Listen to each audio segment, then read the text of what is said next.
Parce que c'est un film de voyeurs. Enfin, plus que ça, c'est une véritable métaphore du cinéma.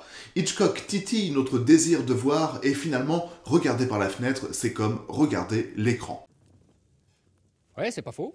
Et notre voyeur, c'est tout de même James Stewart, l'un des hommes les plus classes du monde. Alors comme ça t'as été élu l'homme le plus classe du monde. Laisse-moi rire, style le grand playboy des fonds marins, genre qui fait rêver les ménagères. Sauf que moi je les baise, moi, les ménagères, non? C'est pas vrai? Il sera accompagné par Grace Kelly, et franchement, faut admettre qu'il y a pire comme accompagnement, hein. La meuf est tout de même devenue princesse de Monaco. Comme dans les contes de fées, Monaco aura désormais sa princesse. Ces deux acteurs incarnent un photographe et une actrice, et malgré ces métiers intimement liés au show business, ils sont filmés ici de manière très humaine, comme vous et moi, si bien qu'on parvient sans mal à s'attacher à ces personnages. Et maintenant, que ça te plaise ou pas, tu vas me détacher en vitesse, tu entends? J'en ai marre de faire le con ici. Tu vas me détacher, oui ou merde?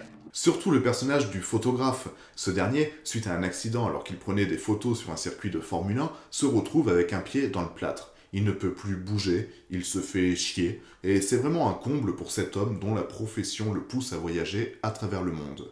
Malheureusement, son handicap l'empêche de faire quoi que ce soit et il se retrouve bloqué chez lui. Ok. Mais qu'importe, il va décider de voyager à travers le seul échappatoire qui lui reste, sa fenêtre. Bah oui, le film date de 1954, alors la télévision, internet, le téléphone portable et l'abonnement Netflix, c'est pas trop d'actualité. Même si c'est pas d'actualité, que l'époque est à l'amorosité. D'ailleurs, ce charme des années 50 joue beaucoup dans l'atmosphère du film. En filmant ainsi à travers la fenêtre du photographe, on a vraiment l'impression de voir la vie quotidienne de ces années-là se dérouler paisiblement devant nos yeux. Enfin, quand je dis paisiblement, c'est une façon de parler. Parce que bien vite, un comportement suspect va interpeller le photographe. Tant et si bien que l'on va se demander ce que fait son voisin, s'il y a eu meurtre ou non, qu'est-ce que c'est que ce bordel, et ce, toujours avec la même réponse, on ne sait pas. What the fuck is this? I don't know. C'est ce mystère qui fait toute la force du film et nous tient en haleine tout le long de celui-ci pour finalement devenir l'un des Hitchcock préférés de nombreuses critiques. Il y a en effet quelque chose de résolument moderne dans ce film, que ce soit dans ses personnages, dans son décor qui a pourtant été fait à 100% en studio, et dans son intrigue qui a influencé de nombreuses autres œuvres comme Paranoïaque avec Shia LaBeouf.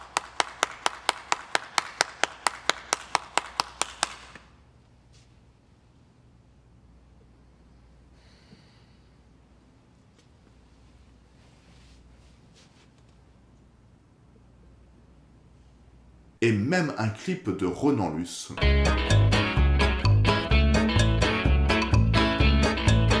J'ai toujours préféré aux voisins les voisines.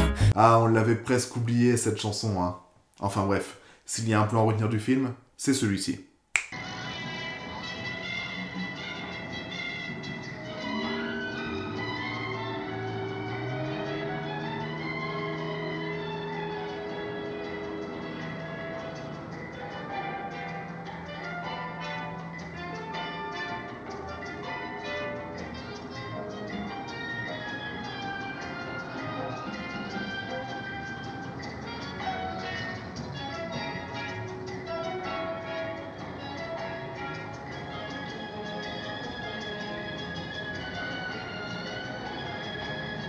Et voilà, c'était Fenêtre sur cour d'Alfred Hitchcock, un film qui n'a sensiblement pas trop vieilli et reste un classique de chez classique. Essayez donc de le voir si ce n'est déjà fait, et quant à nous, on se retrouve dans 2 semaines pour une analyse un peu plus poussée. Bitch!